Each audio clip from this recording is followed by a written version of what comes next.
ఓం శ్రీ సాయిరామ్. భగవాన్ శ్రీ సత్యసాయి బాబా వారు రచించిన రామకథ రసవాహిని ద్వితీయ భాగము సీత అన్వేషణము 6వ ప్రకరణము 13వ రోజు. సముద్రమున దాగిన మైనాకమను పర్వతము వేగముగా వెళ్ళుచున్న హనుమంతుని చూచి నీటిలో నుండి పైకి లేచి హనుమంతుని రామకార్యములో తాను కూడా సేవాభాగ్యమును అనుభవించవలెనని భావించి, వాయుపుత్ర, ఇంత దూరము ఒకే వేగమున వెళ్ళుట శ్రమ కావచ్చును, కాన నా తలపై కొంత విశ్రమించుము, నాకు మీ రామసేవలో కొంత భాగము కలిగించుము అని ప్రార్థించును. హనుమంతుడు మైనాకము యొక్క ప్రార్థనను మన్నించి దానిని చేతితో సృజించెను. అతనికి నమస్కరించి, ఓ మైనాకమా, రామకార్యార్థమై నేను వెలుచున్నాను. ఆ కార్యము పూర్తి అగు వరకు ఆహార నిద్రలు నాకు అవసరము లేదు, విశ్రాంతి ఉచితము కాదు అని రామనామమును స్మరించుచూ కాలహరణము చేయనని నేరుగా లంకకు తన వేగమును కొనసాగించును. మార్గము మధ్యమున సురస అను నాగమాత, సింహిగా అను రాక్షసి అనేక విధముల ఆటంకములు పెట్టినను లెక్క చేయక వారిని జయించి ఒడ్డు చేరెను. అక్కడ సముద్ర తీరముననున్న ఉద్యానవనములు, వినోద భవనములు హనుమంతుని మైమరిపించును. హనుమంతుడు పరమానందము పొందెను. ఆ వనములోని వివిధ పక్షుల గుంపులు, రంగులు రంగులు గల వివిధ జాతులు హనుమంతుని మనసును భ్రమింపజేసెను. ఆ సమీపముననున్న ఒక సుందరమైన పర్వతముపై అవలీలగా ఎగిరి కూర్చునెను. ఇది అంతయు నా శక్తి సామర్థ్యములేమాత్రమూ కాదు, ఇది అంతయు శ్రీరామ కృపా కటాక్షమే అని తనలో తలంచెను. వింత వింతైన భవనములు, ఉద్యానవనములు స్వర్గమునే మరిపింపచేసెను. ఒక్క క్షణము ఇది వైకుంఠమా, లంకయ అన్న సందేహము హనుమంతునిలో ప్రవేశించెను. ఎటు చూసినా బలరూపులైన రాక్షస సైన్యము వీధులలో సంచరించుచుండెను. కామరూపిణులైన రాక్షస స్త్రీలు స్వేచ్ఛ విహారము సలుపుచుండిరి. దేవ, నాగ, గంధర్వ, మనుజ కన్యలు వేలకు వేలు రావణుని ఆధీనములో పరితపించుచు భయముతో వణుకుచు కాలము గడుపుచుండిరి. ఈ విధమైన సంచలనము చూచి హనుమంతుడు తన నిజమైన రూపముతో ప్రవేశించుట మంచిది కాదని లోతలంచి సూక్ష్మరూపమును ధరించి పురములో ప్రవేశించెను. లంకానగరమును కాపాడుచుండిన రాక్షసి అనగా లంకలో ఎవ్వరినీ క్రొత్త వారిని ప్రవేశించక చూచుకొనుచుండిన రాక్షసి, దాని పేరు లంకిని. అది వింతైన రూపమును దాల్చిన హనుమంతుని చూచి, ఓరి, ఎవరు నీవు? నీవెక్కడి నుండి వచ్చితివి? లంకలో ఇట్టి అకార మృగములో నేనింతవరకు చూడలేదు.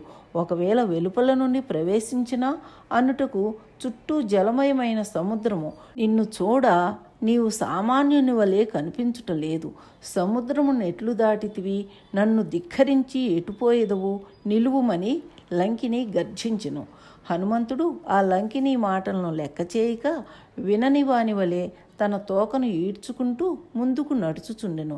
లంకిని మరింత గట్టిగా, ఓయి మూర్ఖుడా, నా మాటలు వినిపించుటలేదా గర్జించెను. హనుమంతుడు ఏమీ లెక్క చేయక తనలో తాను నవ్వుకొనుచు ముందుకు నడవసాగెను. లంకిని ఓర్పును పోగొట్టుకుని, ఓ వానరమా, నా ఆజ్ఞ ధిక్కరించి వెళ్ళువాడు నాకు ఆహారము కావలసి వచ్చును.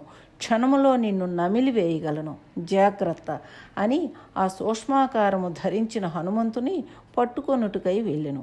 అంత హనుమంతుడు మారు మాట్లాడక ఒక్క తూరి తన పిడికిలితో ఆ లంకినీని గ్రుద్దెను. ఆ గ్రుద్దుతో లంకిని స్పృహ తప్పి నేల మీద కూలెను. లంకిని ముఖము నుండి రక్తము తీవ్రముగా కార మొదలెడును. కొంతసేపైన తరువాత లంకిని స్పృహ తెప్పించుకుని తిరిగి హనుమంతునిపై పడి అతనిని పట్టుటకై ప్రయత్నించెను. మరి రెండవ గ్రుద్దు వీపుపై గ్రుద్దిన తక్షణమే లంకిని కదలలేకపోయెను. ఆ వేటుతో కొంత జ్ఞానము కూడా కలిగి కదలలేని స్థితిలో కూర్చొని చేతులు జోడించుకొని, ఓయి ఆశ్చర్య రూపుడా, పూర్వము రావణునకు బ్రహ్మదేవుడు వరమునిచ్చి నిష్క్రమించు సమయమున నన్ను చూచి, ఓ లంకిని, ఎప్పుడు నీవు వానరుని గృద్ధు వలన వ్యాకులము చెందుదువో బలము నిర్వీర్యమగునో, నీ శక్తి నశించునో అప్పుడే రావణునకు మరణకాలం ఆసన్నమగునని తెలుసుకొనుము.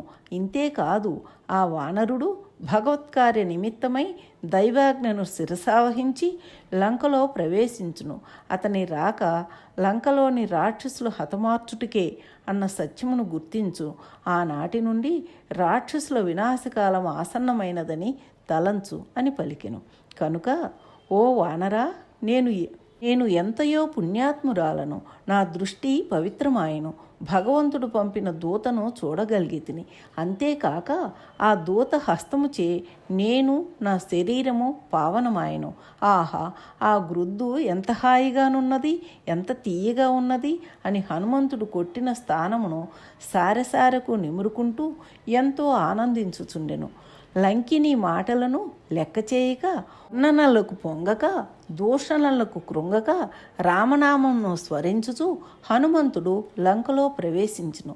ఈ లంకలో జానకి వృత్తాంతము చెప్పువారెవరు అని హనుమంతుడు తనలో తాను తలంచుచూ సీతను గుర్తించుటెట్లు అని సూక్ష్మరూపముతో వృక్షములపై ఉండి బజార్లులో అటూ ఇటూ తిరుగు భయంకర రాక్షసులను గుర్తించుచూ వారల కంటపడక ఎన్నెన్ని విధములుగానో ప్రవర్తించుచూ ఉండెను. ఇంతలో ఒక హరిమందిరము వంటి దానిని చూచెను. దానికి ముందు వెనక తులసి వనము వేయబడి ఉండెను. ముఖద్వారముపై హరినామము వ్రాయబడి ఉండెను. ఆ గృహము సాక్షాత్తు దైవ నిలయముగానే కనిపించెను. ఏమి ఈ వింత? లంకలో ఏమిటి హరినామము వ్రాయబడుటేమిటి? అది ఏదో పవిత్రమైన గృహము వలెనున్నది అని ఎవ్వరికీ తెలియని రీతిగా సూక్ష్మరూపమును ధరించి ఆ భవనముపై కూర్చుని లోనికి తొంగి చూచెను. అప్పుడే పడక నుంచి అటూ ఇటూ పొర్లుతూ ఒక వ్యక్తి హరినామము స్మరించుచూ లేచెను. ఆ మాటలు వినగానే హనుమంతునికి పరమానందమాయెను. లంకలో సైతము హరినామము తలంచువారున్నారను సంతోషము కలిగి కొంత ధైర్యముతో విచ్చలవిడిగా సంచరించ మొదలెడెను. అతనెవరో సత్పురుషుని వలె కనిపించుచున్నాడు. అతనిని ఆశ్రయించిన తల్లి సీత జాడలు తెలియగలవని కూడా తలంచెను. అంతేకాక, నేను హరిదాసుడను, ఇతను హరిదాసుడు, మా ఇరువురికి స్నేహము సులభముగా ఏర్పడగలదు అని పూర్ణ ధైర్యముతో తన ఆకారమును మార్చుకొని ఒక బ్రాహ్మణుని వేషముతో విభీషణుని ఇంటిలో ప్రవేశించును. ఆ బ్రాహ్మణును చూచి విభీషణుడు ఆ నూతన బ్రాహ్మణుడెవడోనని కొంత యోచించి, ఎవరైననేమి, బ్రాహ్మణుడు కదా అని అతనికి నమస్కరించును. అంత హనుమంతుడు సంభాషణ ప్రారంభించును. విభీషణుడు ఆ బ్రాహ్మణుని, స్వామి, తమరెవ్వరు, ఎక్కడి నుండి ఏతించితిరి, వీధులలోని రాక్షసులను ఏ రీతిగా తప్పించుకోగలిగితిరి అని అనేక విధముల రాక్షసుల చర్యలను వర్ణించుచూ హనుమంతుని ధైర్య సాహసములను వర్ణించుచూ వచ్చును. హనుమంతుడు, నేనొక హరిదాసుడును, నా పేరు హనుమంతుడు, రామచంద్రుడు పంపగా వచ్చిన దాసుడను అని రాముని గుణగణములు వర్ణించును. ఆ మాటలు వింటూ ఉండినంతసేపు విభీషణుడు కంటి నుండి ఆనందధారలో ప్రవహించును. నేడెంత సుదినము, నాదెంత భాగ్యము, తెల్లవారగనే ఇట్టి శుభవార్త వినగలిగితిని అని తనలో తాను ఉప్పొంగిపోవుచుండెను. ఈ దృశ్యమును చూచి హనుమంతుడు రామానుగ్రహమేమని తలంచి, ఈ భయంకరమైన లంకలో ఇట్ట నిర్భయుడైన హరిదాసుడు కూడా ఒకడున్నాడు కదా తలంచి, అయ్యా, మీరీ లంకలో ఎట్లు జీవించుతున్నారు, బ్రతకగలిగినారు అని విభీషణుని ప్రశ్నించగా, విభీషణుడు, అంతా దైవకృప, ఎంతకాలము జీవించాలని తాను సంకల్పించునో అంతకాలము జీవించక తప్పదు. ప్రకృతికి ప్రభువైన దేవుని నామమును ఎవ్వరూ ధిక్కరించలేరు, మార్చలేరు. దంతముల మధ్య నాలుక జీవించుటలేదా? ఇది ఎవరి సంకల్పము?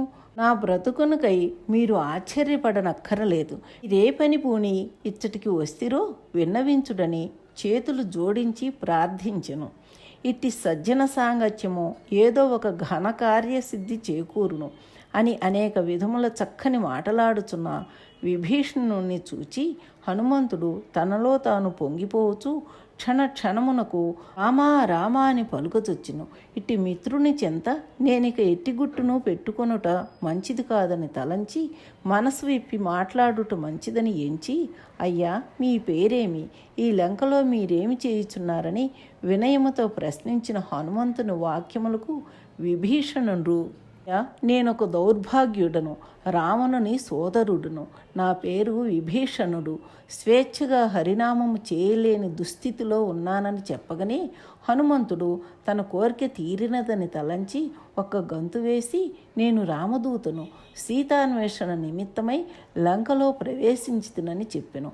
విభీషణుడు హనుమంతునికి ఒక నమస్కారం చేసి, అయ్యా నా రాముడెక్కడ, అతనిని నేను దర్శించ వీలగునా, నా ప్రభువు కార్యనిమిత్తమై వచ్చితివా, అయ్యో నీవెంత ధన్యుడువు పుణ్యుడువు, అతనిని చూచునట్టి ఉత్తమ గుణములు నాలో లేకపోయి కదా, నా వంశము రాక్షస వంశము, ఎట్టి సాధనలు చేయలేదు, తపస్సు చేయనంతటి స్వతంత్రుడను కాను, ఏ అధికారము లేని నన్ను రాముడు చూచునా అతని అనుగ్రహము నేను అందుకొనగలనా అని రామదర్శనార్థమై విలపించుచున్న విభీషణుని పరితాపము హనుమంతుని హృదయాన్ని ద్రవింపజేసును. అందులకు హనుమంతుడు విభీషణుణ్ణి ఓదార్చి, విభీషణ, రామచంద్రుడు నీ హృదయమును మాత్రమే చూచును కానీ నీ వంశ కుల మత సాధనాది అంగములను చూడడు. భావప్రియుడు శ్రీరాముడు నీ భావశుద్ధికి తప్పక అనుగ్రహించును, దర్శనమిచ్చును. విచారింపకము, ఈ విషయమున నాకు నేనే సాటి, నేనా కోతి జాతికి చెందినవాడను, చంచలత్వమునకు పుట్టిన ఇల్లు, పెట్టిన పేరు, వేదశాస్త్రాలు నాకేమాత్రమూ తెలియవు, తపస్సు ఎట్టిదో నేను ఎరుగును, జపధ్యానాదులు నే చేయలేదు, నన్నెట్లు అనుగ్రహించును, నాలోని భావమును ప్రేమను మాత్రమే చూచి నన్ను చెంత చేర్చును, అటులనే నీ భావమును ప్రేమను మాత్రమే చూచి అనుగ్రహించును, ధైర్యముగా నుండు అని హనుమంతుడు అనేక విధముల ఓదార్చెను. అనంతరం అతడు సీతను గురించి హనుమంతునికి సవినయముగా తెలిపెను. హనుమంతుడు విభీషణుని అనుమతి తీసుకొని సీతను చూచున్నంత వరకు నాకెట్టి ఆహార పానీయములు వలదని ముందుకు పోవజూచును. విభీషణుడు శాంతముతో హనుమంతుని కొంత శాంతపరచి, అవసరపడుట మంచిది కాదని లంకలోని మర్మములన్నీ విడివిడిగా హనుమంతునికి తెలిపి వెళ్ళుటకు అనుమతినిచ్చెను. హనుమంతుడు సీత ఉన్నదన్న వార్త విని ఎక్కడ ఉన్నది అను విషయమును మరచి అనేక గృహములు శోధించెను. అంతఃపురములో అనేక విధముల భోగభాగ్యాలతో ఉన్మత్తులై పడిన వారలను చూచెను. సీత ఇట్టి భోగభాగ్యములు నొల్లదన్న సత్యాన్ని గుర్తించి రాముడు చెప్పిన అన్ని విధముల గుణగణములను దృష్టి అందుంచుకొని ఒక్కొక్క స్త్రీని చూచుచూ వెళ్ళెను. ఎక్కడా సీత జాడ కనిపించలేదు. నిరాశ నిస్పృహలతో తిరిగి పర్వతముపై కూర్చుని ఎన్ని విధములుగానో యోచించి సీతను చూడక, నేను రామునెట్లు చూతును, అట్లు వెనుకకు వెళ్ళుట కంటే ఈ సముద్రమునందే పడి నా ప్రాణములు కోల్పోదును, నా జీవితము వృధా అని తనపై తాను విసుగుపడుచూ ఉండగా దూరమున ఏదో ఒక సుందరమైన వనము కనిపించెను. క్రిందకి దిగి చూడగా ఎత్తైన భవనముల మధ్య ఆ వనం ఎక్కడో ఏమో తెలియకపోయాను. చేయునది లేక తిరిగి విభీషణుని ఇంటికి వెళ్ళెను. అక్కడ విభీషణుడు రామనామము చేయుచూ గాలము గడుపుచుండెను. అతన్ని రాకను చూచి విభీషణుడు ఆప్యాయంతో చెంతకు వచ్చి, హనుమంత, సీతను చూచితివా అని ప్రశ్నించెను. హనుమంతుడు నిరాశతో తన ఆతురతను వెల్లబుచ్చెను. అంత విభీషణుడు, హనుమంత, అశోకవనము ఒక సుందరమైన ఉద్యానవనము కలదు. అందులో అనేక మంది బలమైన రాక్షసుల మధ్య సీత రామచింతనతో కాలము గడుపుతున్నది. నా సతీపుత్రికలు ఇరువురు ఆ దేవి సేవ చేసుకుంటూ ఉన్నారని దానికి తగిన మార్గములు విడిగా తెలిపెను. అంత మారుతి ఒక్క క్షణమైనను అక్కడ గడుపుక అశోకవనము చేరెను. మార్గం మధ్యములో ఈ రూపాన్ని చూచిన వారందరూ విచిత్రముగా కేకలు వేయి తొడిగిరి. దానిని చూచి హనుమంతుడు తన కార్యమునకు భంగము కలుగునేమో అని తలంచి అతి సూక్ష్మ రూపమును ధరించి చెట్ల కొమ్మల ఆకుల మాటను దాగుకుంటూ అశోకవనము చేరెను. ఒక వృక్షము క్రింద నిద్రాహారములు లేక కృంగి కృషించి శల్యావస్థ యందుండిన ఒక స్త్రీని చూచెను. ఆమె చుట్టూ బలమైన రాక్షసులు భయపెడుతూ ఒప్పించుటకు అనేక మాటలు చెప్పుచుండిరి. ఇంతలో పెద్ద భేరీలు వాయించుచు ఒక దర్బారు వచ్చెను. వారి వెనుక సర్వాలంకార భూషితుడై ఒకడు రాజువలే వచ్చును. అనేక సుగంధ ద్రవ్యములతో, ఆభరణములతో, వస్త్రములతో దాసదాసీలు నోర్లకు వచ్చిరి. ఈ దృశ్యమంతయు చెట్టుపై ఆకుల మధ్య నుండి చూచుచూ హనుమంతుడు గమనించెను. రావణుడు వచ్చి తనను ప్రేమించమని అనేక విధముల బ్రతిమిలాడటము, భయపెట్టటము, చెంతనున్న వారలకు హెచ్చరించటము చూచెను. అందులకు ఆ కృషించిన స్త్రీ తల ఎత్తి అయినను చూడక, మూర్ఖుడా, చండాలుడా, నా పైన రామచంద్రునకు తప్ప అన్యులెవ్వరికీ అధికారము లేదనియు, నా దేహము అతని చింతలోనే భస్మము గావింతును గాని మరొక రీతిగా దారి తప్పనన్నది బాగా గుర్తించమని కఠిన సూక్తులాడుచున్నది విని హనుమంతుడు ఈమెయే సీత అని దృఢము చేసుకుని మనసు సమాధానపరుచుకొనెను. కొంతసేపైన తరువాత రావణుడు నిరాశతో, ఉద్రేకముతో భయపెట్టి 1 నెల గడువునిచ్చి వెళ్ళెను. అతనితో పాటు అతని పరివారము కూడా వెళ్ళెను. వారందరూ వెళ్ళిన తరువాత సీత తలపైకెత్తి, రామా రామా, ఇంకనూ దయరాలేదా? నన్నెందులకిట్లు చిక్కులు పాలు చేయుచున్నావని ఏడ్వ మొదలుపెట్టెను. ఓం శ్రీ సాయిరాం.